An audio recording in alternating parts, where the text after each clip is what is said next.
ئارامیەکی ناسەقامگیر گەڕاوەتەوە بۆ گۆڕەپانی مێژوویی شاری دیاربەکر دوا بە دوای چەند هەمان لە شەری سەختی نێوان سەرهەڵداوە کوردەکان و هێزەکانی ئاسایشی تورکیا. کۆگا و دوکانەکان بە تایبەتی زیانێکی زۆریان پێگەیشتووە ناچار بووندا بخرێن بەوەی قەدەغەکردنی هاتوچۆوە بۆ چەندە هەمان لەلایەن هێزەکانی ئاسایشەوە. لەو دەمەی دەیانووی سەرهەڵداوە چەکدارەکانی لێوە دەربێنن، بەڵام تەنها هەڵگرتنی قەدەغەکردنی هاتوچۆ هێندە ئاسوودەبەخش نییە.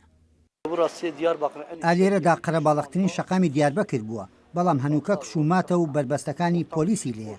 ڕەوشەکە بۆ کاروکاسبی زۆر خراپە. دوا بە دوای داخستنی بۆ 4 مانگ زۆر زەحمەتە بگەڕێینەوە ئاستی جاران. تەنانەت ژەمێ خواردنمان پێ پەیدا ناکرێت. ئەلبەتە پێشتر جیاواز بوو دیواری دێرینی شاری دیاربەکر لە ساڵی ڕابردوو لەلایەن یونسکۆ بە شوێنوارێکی مێژوویی جیهان دیاری کرا. ئەو ڕێزلێنانە ئومێدی بەخشی بۆ بژەنەوەی گەشتیاری و ئارامی بەخشی بوو کە ڕۆژی شارەکە بگۆڕێت.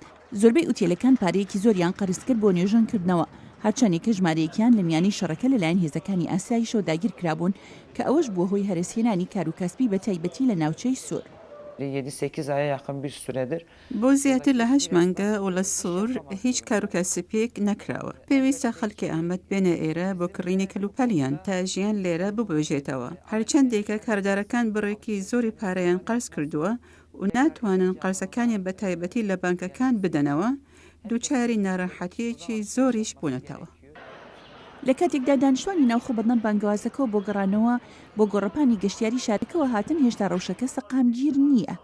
ئاکپارتی دەسەڵاتداری تورکیا ئۆشکسێنانی خسۆتە ئۆباڵی سەرهەڵداوانەوە کە دەستیان بە سەرچەمبەشێکی شارەکەدا گرتبوو. هێزەکانی ئاسایشی ناچار کرد هەڵوێ سوەربگرن، بەڵام بەڵێنیشیان داوە بە بنیادکردنەوەی دیاربەکر و بژانەوەی ئابووری. Evet, karanlık günler yaşadık, sancılı, sıkıntılı günler yaşadık ve hala بەڵێ ئێمە بە ڕۆژگارێکی ئازاربەخش و کێشەداردا ڕەتبووین کە هێشتاش بەردەوامە. ئەو بۆنە خەمناکانە تا ڕادەیەک بەردەوامن، بەڵام حکومەت پرۆگرامێکی تێر و تەسەلی بەدەستەوەیە و پلانێکی بۆ دیاربەکر و هەرێمەر بە فراوانترەکەدا ڕشتووە. حکومت ڤیددیۆیەکی بڵاو کردووە کە تیایدا جەخت لەسەر بەڵێنەکانی بۆ گەڕانەوەی شارەکە بۆ دۆخی جارانی دەکاتەوە، هەرچەندێک کە ئەو بەڵێنە هێندە ئارام بەخش نییە بۆ ئەوانەی بە لە شەڕەکە پارەکانیان لە چاخانەیەکی لەم جۆرە خست بۆ گەڕ. خاوەنەکەی دەڵێت هێرشکردنی لە شکروانەیەکی ئازار بەخش بۆ بۆیان. تهریب etmiş, zarar vermiş.